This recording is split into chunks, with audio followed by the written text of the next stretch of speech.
Will Ukrainian long-range attacks on oil refineries be able to stop Putin? How result of operation in Pokrovsk can influence both sides? Where can nuclear tests of Russia and the USA lead? And what Angelina Jolie did in Kherson? All of these topics I am about to discuss with my guest from Washington DC, Charles Kupchan, international relations analyst. Charles, it's my pleasure to see you. Good to be with you. Yeah. We have been observing how Ukraine has increased number of long-range attacks on Russian oil refining industry. According to Ukrainian intelligence, our armed forces have destroyed approximately 20% of Russian industry. I don't have any shred of doubt that it is Russian pain point, but will be able this point become mortal one for Putin's ability to continue the war? Well, I think you're right to call it a pain point because the attacks on infrastructure, oil infrastructure in particular, as well as arms depots, manufacturing sites, they increase the costs to Russia. They increase the pressure on Vladimir Putin. And very importantly, they bring home the war to average Russians, because the Russian government has done a pretty good job of insulating the country from the fact that it is fighting a major war. Life in many cities, St. Petersburg, Moscow, others, goes on as normal. But by disrupting the refinery system, you are depriving average Russians of gas. You're seeing prices go up. You're seeing long lines in gas stations. And as a consequence, the public is more aware of the fact that the country is in a major war. Will this be enough to convince Putin to stop? I think the answer is no. And that's in part because the income that Russia gets from oil sales, a lot of that is crude oil. It's not the refineries that Ukrainian drones are hitting. So the income to the federal government continues to flow in by selling oil to China and other parties. And I also think we've seen that Putin is ideologically committed to continue this war. He believes he can win. He believes not just that he can take more territory in eastern Ukraine, but perhaps break the government in Kyiv by pounding away. This war is likely to continue to burn on. I think Putin will stop only when he is stopped, and that will require the continued flow of military and economic assistance to Ukraine. Yeah, we have also been observing difficult situation on front line in Pokrovsk. I realize that territorial gains by themselves is not Putin's main goal. His main goal is to deprive Ukraine of its sovereignty, and Pokrovsk is just a puzzle of complex war against Ukraine. But why does he put so much efforts to conquer this city? And how, whether positive or negative result of operation in Pokrovsk will influence us and Russia? Your opinion? Well, I think that you're right to say that this is not a war about territory. I do think that Putin continues to believe that Ukraine does not deserve to exist as an independent sovereign state, that it belongs to Mother Russia. It should be pulled back into a Russian sphere of influence. And as a consequence, I don't think he would be satisfied just with the control of Donetsk and other parts of eastern Ukraine. I think he still aims to win this war. And winning means somehow pulling Ukraine back into the sphere of influence that Russia believes that it deserves. The battle that we see in Pokrovsk and other towns in the east, I think, is in some ways a proxy for Putin's belief that this is a war that really is of vital national interest to Russia.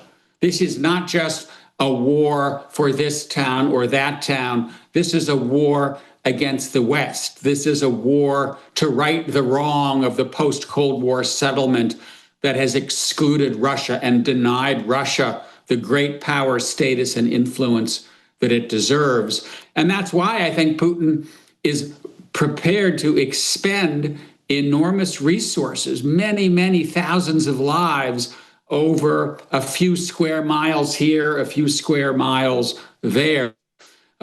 Will this be a setback for Ukraine if Putin succeeds in taking Pokrovsk? Yes.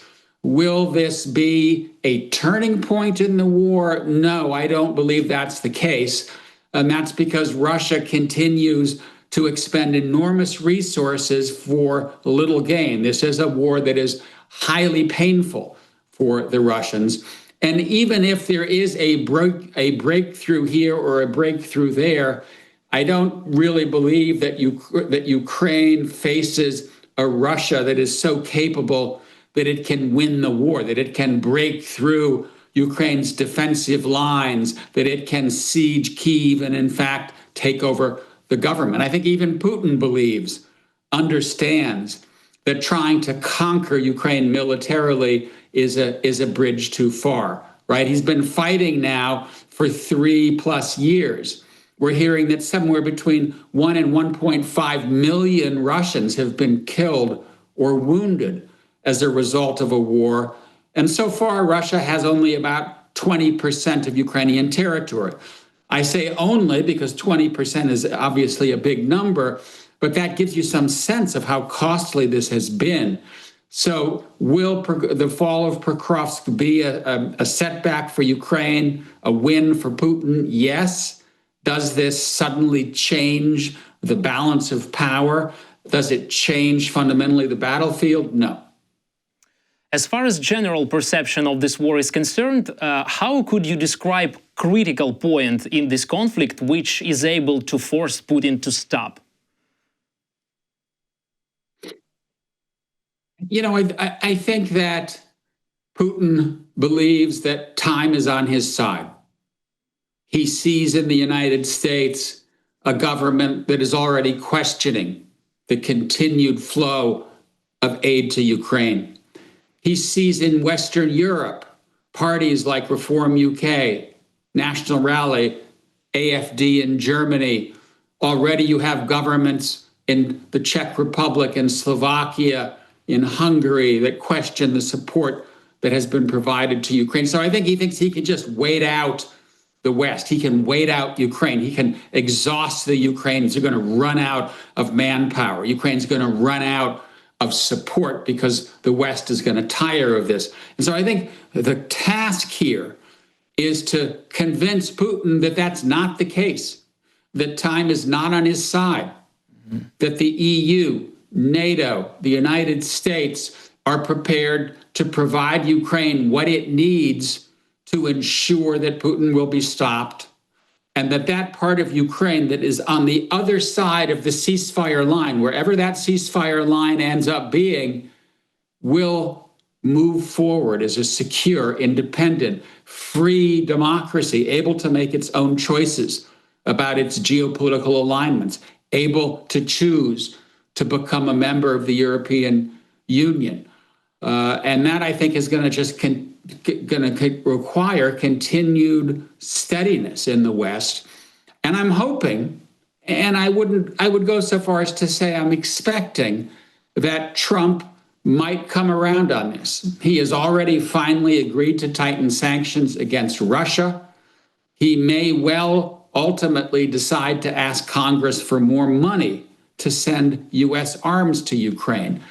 I think that would be a very good sign, because it would give Ukraine the material and moral support that it needs, and it would set a very important message to Putin that the United States is not backing off, that the United States is prepared to stand with Ukraine and by Ukraine until the Kremlin decides it's had enough. World-famous actress Angelina Jolie has visited Ukraine the second time during the full-scale invasion. Actually, I can't avoid this question because her visit has become information explosion in Ukraine. Do such visits remind the world about the war more efficiently than publications about clashes on frontline and Russian air terror, especially when there is war fatigue? Those kinds of visits help, right? When you have somebody with Angelina Jolie's visibility, regular members of the public pay attention. And in some respects, the war in Ukraine is really about winning over the hearts and minds of electorates in Europe and the electorates in the United States. And so the more attention that the conflict gets, I think in many respects, the more you will see grassroots support for the continued flow of aid to Ukraine. And I think it's particularly true here in the United States, in Western Europe, right? In Poland, in Germany, in Finland. There is a palpable sense of existential threat that has stemmed from Russia's full-scale invasion of Ukraine. That sense of threat is much less tangible, much less present here in the United States, in part because we're thousands of miles away. And so when you have the visits of Hollywood stars, when you have the visits of prominent politicians, presidents, heads of state, when you have the visits of rock stars, it's a way of garnering attention. And I do think that here in the United States, there still is a lot of attention on Ukraine. If you pick up the daily papers, at least the big papers, the New York Times, the Washington Post, the Wall Street Journal, you will see on an almost daily basis a lot of coverage of the conflict in Ukraine. It's less true of media in the American heartland. And I think that's why it's particularly important to have the visits of people that have high popular visibility. Yeah, actually, our people were very happy to see her. The next question is, Putin and Trump announced nuclear tests and rhetoric is getting tougher. Your forecast, to what consequences the situation can lead? You know, I don't know how seriously we should take this sudden focus on renewing nuclear tests. Trump mentioned it during his trip. Is the United States suddenly going to start doing underground tests of nuclear weapons? We have had a situation where for quite a long time, we have not had tests. We've had a test ban treaty. And that's in part because you can do a lot of the testing that you need to do through simulations, through computer models, through experiments.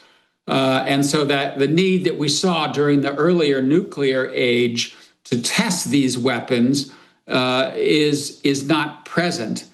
That having been said, there is a clear return to a nuclear arms race. China is building lots and lots of new nuclear weapons. On their current course, they may have a nuclear arsenal by the middle of the next decade that is about the same size as the arsenals of the United States and Russia. Russia has been talking about new kinds of nuclear powered delivery systems for potential delivery of a nuclear weapon. So there's a lot of movement here. And I do think that it's dangerous. I do think that we need to rekindle broad-based conversations about nuclear arms control, about limits on nuclear weapons. Those conversations need to include the Chinese. We need to talk about extending a agreement on bans on nuclear testing. That's going to be hard to come by as long as Ukraine is continuing to face aggression by Russia. Having a constructive relationship is very difficult while they are continuing to bomb and advance into a Ukrainian territory. So I do think that this is something that we need to keep an eye on, that part of the reason that we need to end the war in Ukraine to find a diplomatic resolution is to clear the way for constructive conversations about strategic stability and nuclear arms control. Trump seems not to believe Putin anymore and starting using actions instead of words. The first step was sanctions against Russian oil sector. What can be the next? Because as we see, Trump's sanctions haven't changed Putin's mind towards the war. Will Trump provide us with long-range missiles as the next step? We have already talked about it, but I would like to hear more from you about the next steps, about the next potential steps. I think that Trump's decision to increase sanctions against Russia is important because it does constitute a turning point. It's the first time where he has expressed not just anger with Putin and frustration with Putin, but taken a concrete step to increase the pressure on the Kremlin. And quite honestly, I think that Trump feels that Putin took advantage of him and that Putin did take advantage of Trump. He engaged in conversations on the phone where they had pleasant exchanges. They met face-to-face in Alaska, which was a big win for Putin because it let him out of the box of isolation. He had a face-to-face meeting with the American president. But there's no sign that Putin is negotiating in good faith, and Trump has realized that, and he's angry. He feels taken advantage of, and that's why I think he's ready to increase the sanctions. What's the next step? We don't know. Clearly, the United States is ready to provide Ukraine more weapons as long as they are being paid for by Europe. I do think one big issue that remains out there is when all of the money that Biden got, the $61 billion that he got approved last year when he was still president, when that runs out, and it will soon run out, is Trump going to ask Congress for more money? And in some ways, I'm less focused and less keen to see the transfer of Tomahawks or more long-range weapons than I am about giving Ukraine the kinds of weapons that it needs to shut down the Russian attack, to shut down the Russian advance. And that means more air defense, more help with strengthening the front line.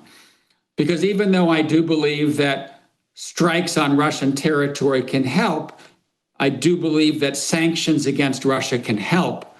In the end of the day, I think that Vladimir Putin will stop when he realizes that he's just not going to get any further. And that's why I think the focus really has to be on providing the Ukrainian military what it needs to build an impregnable defensive line that makes a Russian advance, that makes further Russian aggression unfeasible and unproductive. In my opinion, according to current geopolitical situation, this war will continue under the same circumstances, and we will live in status quo next month. Frontline will be more or less stable, but with harsh battles. Air terror from Russia will continue. The United States and China will not take serious steps. Europe will continue to provide us with aid. Don't let us be defeated. Do you believe in keeping of this status quo, or you advocate of another scenario for the next month, for instance, half a year? I think the status quo is likely to hold for now. I don't see any significant changes on the battlefield. I do think that Europe is edging toward a decision to use frozen Russian assets to provide assistance to Ukraine. I think that is a good decision because it would free up a lot of resources that Ukraine needs, and it needs now, given restraints on manpower, constraints on the budget, constraints on the front line and its ability to block further Russian advances. But I do think what key issue to continue to watch, and we were just discussing it, is what does Trump do? Does Trump realize and understand that if he wants to break the status quo. That if he wants to stop a war that just goes on and on and on with destruction on both sides, more Ukrainian lives lost, more of Ukraine destroyed, he's going to have to step up to the plate. He's going to have to say to Putin and convince Putin that he's not going to let Ukraine lose and that he's going to do what's necessary to stop Russia. One other piece of the puzzle that I think is important here, and that is China. China is Russia's main backer. China is buying lots of Russian oil. It's providing many of the materials that end up supporting the war effort. I do think that if you could get some kind of understanding or working relationship between Xi Jinping and Donald Trump, one of the potential payoffs would be that Trump could convince Xi Jinping to put more pressure on Putin to stop. We're not there yet, but I do think that under the right circumstances, there is a potential to get China to play a more constructive role in helping to end this war. Charles, thank you very much for your time. Thank you very much for your answers, and have a good day. Thank you. Good to chat with you. Bye-bye. Thank you. Bye.